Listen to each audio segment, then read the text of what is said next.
ফেনী ৩ আসনের সাবেক MP lieutenant general অবসরপ্রাপ্ত মাসুদ উদ্দিন চৌধুরীকে আটক করেছে ডিবি। সোমবার দিবাগত মধ্যরাতে ২৪ মার্চ বাড়িধারা থেকে তাকে আটক করা হয়। ডিবি প্রধান শফিকুল ইসলামের নেতৃত্বে ডিবির একটি দল বাড়িধারা ডিওএইচএস এলাকায় অভিযান পরিচালনা করে।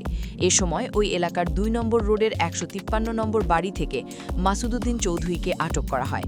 ২০২৪ সালে ফেনীতে বৈষম্য বিরোধী ছাত্র আন্দোলনে গুলি করে শিক্ষার্থী ওয়াকিল আহমেদ শিহাব বয়স ১৮ হত্যা মামলার অন্যতম আসামি তিনি।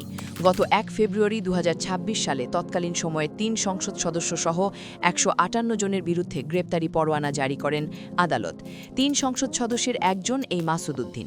এছাড়াও একাদশ জাতীয় সংসদ নির্বাচনে ফেনী ৩ আসন সোনাগাজী দাগনভূঞা থেকে আওয়ামী লীগের প্রার্থী হবার জন্য মনোনয়ন ফর্ম নিয়েছিলেন মাসুদ উদ্দিন। তার ৫ দিনের মাথায় তিনি জাতীয় পার্টির মনোনয়ন ফর্ম কেনেন।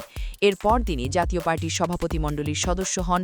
১/১১ সময় আলোচিত সাবেক এই সেনা কর্মকর্তা মাসুদ উদ্দিন চৌধুরী ২০০৭ সালে সেনাবাহিনীর ৯ম ডিভিশনের জিওসির দায়িত্বে ছিলেন।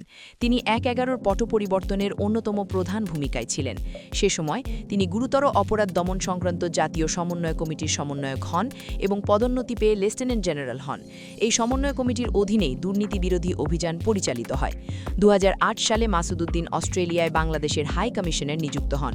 এরপর আওয়ামী লীগ সরকার ৩ দফায় তার চাকরির মেয়াদ বৃদ্ধি করে।